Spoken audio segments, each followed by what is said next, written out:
Hey friends, Dustin here. You're watching the Life of Lynn channel. Thank you guys so much for tuning in today.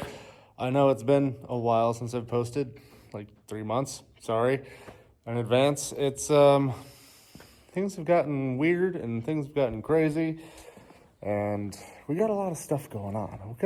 Okay. So just we're all on the same page now. Also, the Turbago back here. A beautiful beast. You guys seen the videos on this thing. Maybe the burnout and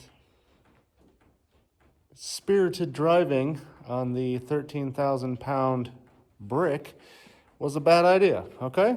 It's because second gear has left the chat in the transmission. It's leaking all over. And when you fire it up on cold starts, I now have sweet antifreeze in the exhaust, so probably got a head gasket as well. So unfortunately, that thing is going to be parked for a while because I don't have the time or the funds to pull that thing out and put a trans that's going to be built for that kind of power, let alone pull the heads out, have those reworked, and do head gaskets, because they're probably going to need more than just head gaskets. Who'd have thought, they're 50 years old and they wouldn't hold up to doubling the horsepower of the engine. We all saw this coming. It's okay. Let me show you what I bought because I've started a new trucking company. That's right. That is a 2015 Freightliner Cascadia. From what I can tell, they're supposed to be like the Toyota Camry of the semi world. And I purchased this thing for about $22,000. And it's decent, It's got a 15-liter Detroit in it. It's got a 9-speed manual transmission, and it's in okay shape. It's a little dirty, kind of smelled like Marlboros and mice, but you know me, we're not afraid to clean things up, and it's not a bad-looking truck at all.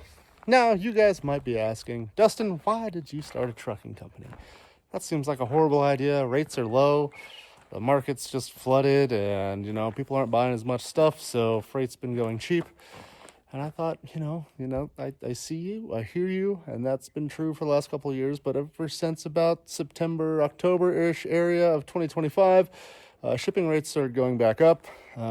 This current administration started cracking down on illegals driving semis and people from other countries getting CDLs here that shouldn't even be here in the first place.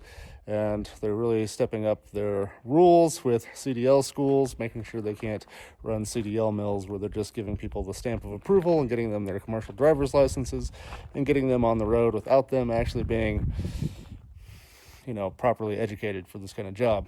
So a lot of those people, unfortunately, are losing their jobs. Some of them probably deserve it. Some of them may not. I'm not going to get political with that. But either way, rates are coming up. And I thought, let's get into trucking a little bit. I thought, let's use my diesel pickup I have now and my flatbed, and I'll just run some hot shot in the wintertime while I'm slow. I started looking at that, started digging in deep, started opening up a business and everything, and boy, the rates weren't very good there, and it just didn't seem like it was going to be enough to even pay for the fuel. I thought I could triple my money if I just picked up a rig and a trailer, so I did. Called up the bank and said, hey, I want a semi and a flatbed, which is not here yet. I got to go pick that up next week. But the rates were looking really good. And here a couple of weeks ago, unfortunately, things started happening in countries that have oil. And now diesel prices are going insane. Now there's a lot of paperwork involved with this. There's a lot of upfront money.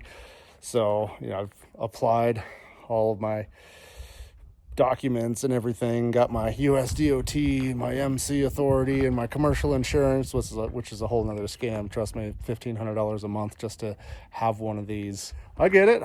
They're big vehicles. When they get in accidents, they cause a lot of damage. This thing with a load's going to weigh 80,000 pounds, and just look at how big it is. This is by far the biggest thing I've ever purchased.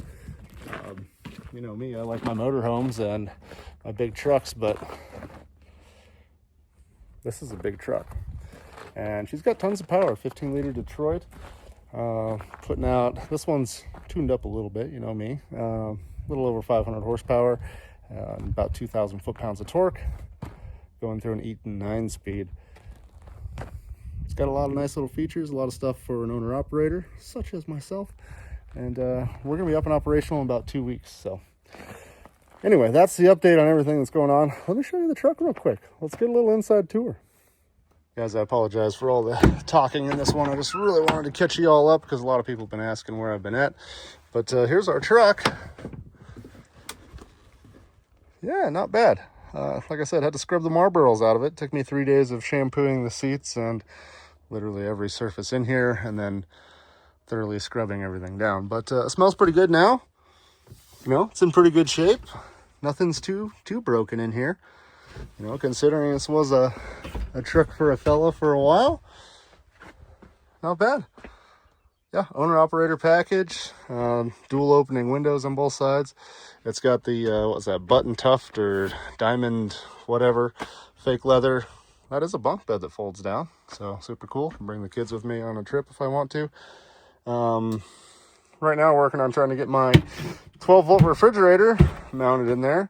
Might cut this out, put it on some rails so I can slide it out, slide it back in and latch it. Then put a microwave and TV and stuff in here. So, you know, look, it's nice. It's not bad. Does have AC back here in the back. It's got all the lights and the whatnots. Has a diesel heater. Underneath here, I got a bunch of storage. I got lights underneath here, power inverter there.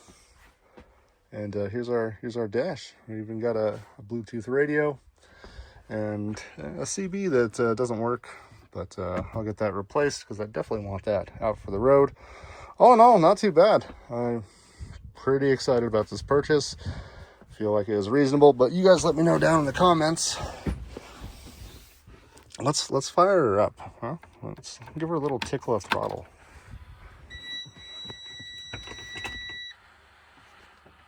Freightliner. Fire in the hole. Fire's right up. You know, everything looks real good on this thing. You will notice that it does have 906,000 miles, but you know, these things are designed to go forever and then just get rebuilt and then go forever again.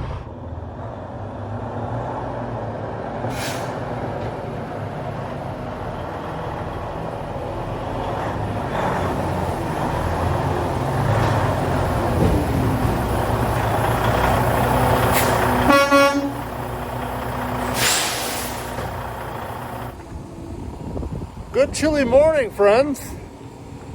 I realized something last night. I'm waiting on the last two things for the truck to run interstate commerce, but I can run intrastate travel, which means here in Colorado, I'm good to go 150 air miles from my domicile in this rig right now. So I booked a load. I'm taking a load of mulch out of Denver and kind of back up into northern Colorado. It's 150 miles and it's right around where I'm at. And palletized mulch sounds pretty easy for my first load ever.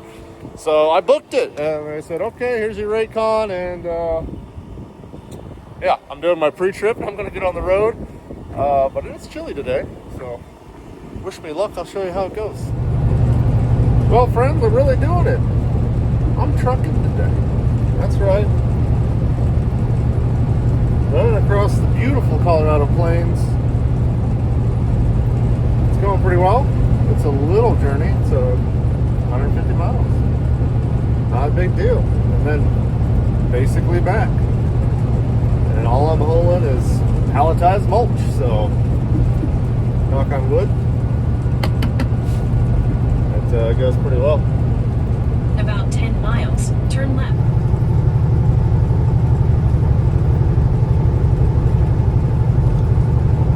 Beautiful day. The sun is out. It's about 41 degrees, so it is warming up from this morning, but it is nice out. Should have this picked up by noon. Get cruising on back.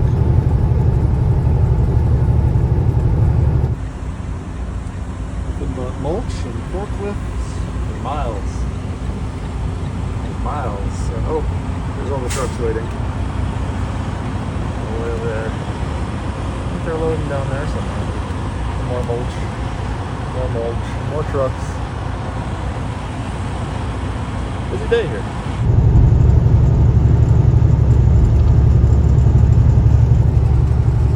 Well, guys, got all loaded. Didn't shoot any video of that because that was a hectic mess. Well, it's the industrial zone, but it used to be like a neighborhood. So the streets were tiny, they were tight. The GPS took me down the wrong road, which was a dead-end cul-de-sac that was too small to turn this thing around in. So I had to back it back out and turn my trailer back out onto the tiny road behind me. Not ideal. I did find the location, got our load of mulch, and it wasn't as easy as I was hoping it was going to be for my first run, but it did humble me a little bit. Did clip a curb when I was coming in because I wasn't expecting the roads to be as tight as they were, so just a good reminder to slow down, take your time, pay attention to what's around you. I'm used to dragging campers around all over the place, and but those are only 35 feet. This one's 48, so it's quite a bit wider too, so it's more substantial to drag this thing around than a camper behind a 1-ton diesel. But anyway, other than the hecticness of getting loaded and taking quite a bit longer than I expected, we're on the road back home, and I'm out of the hecticness. We're just back to the plains, and we're going to go make a delivery out here in the prairie and turn in our paperwork and head home for the day, which is cool. Even with it taking longer than expected, it's only about 4 o'clock.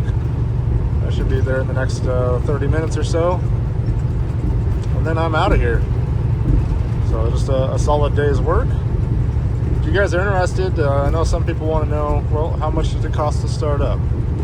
And how much you guys make it? How much did you get paid for that delivery? Let me know. Drop a comment down below, and maybe we'll do a video about that. Or whenever I'm on the road, I'll just mention how much I'm making. It's up to you guys if you want to learn about that or not. But hopefully we can make this work. These diesel prices are going to be ridiculous.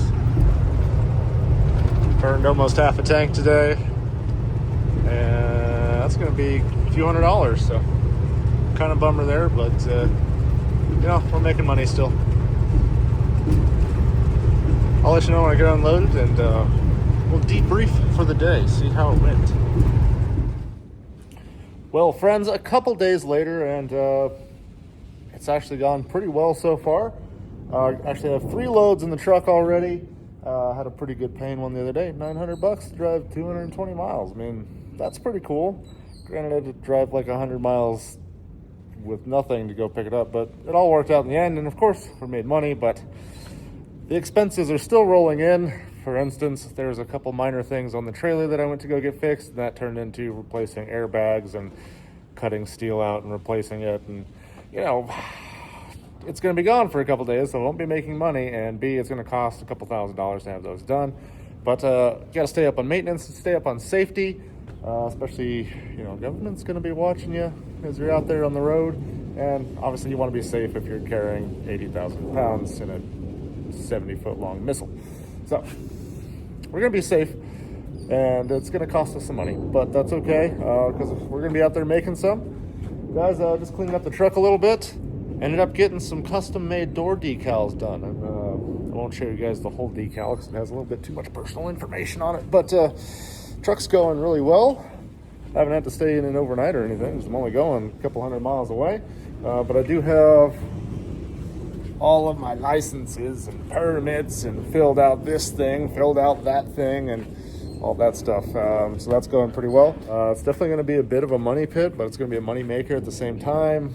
Because like, diesel, but then you're like, I got paid pretty good. And then you're like, maintenance. And then you're like, but I did like 30 loads this month, so I got paid pretty good. And it's just going to go on like that.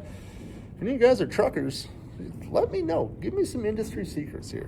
I've been moving and transporting stuff. I've been tying loads down for years. This is my first time being a trucker. I'm hoping to help bring back the American trucking industry because, boy, we sure need it. Some of that good old-time camaraderie, the Breaker 19, what's your 20? All that kind of stuff. Let's bring that back. Less of what we got going on now. Yeah. Anyway, that's the episode for today. Thank you guys for tuning in and watching. I know it's been a couple months, like I said. Haven't posted anything, but been busy. And of course, Let me know what you guys think. Always doing something new. Always open to your guys' recommendations. So thank you again. Appreciate you guys. I will have some more videos out soon and some more projects because it is getting nice enough to go outside and get some of this cool stuff done. You know, boats and RVs are about to happen again. It's almost that season. If we get any rain, we'll see. Anyway, God bless you guys. Thank you so much for watching, and I will see you guys in the next episode.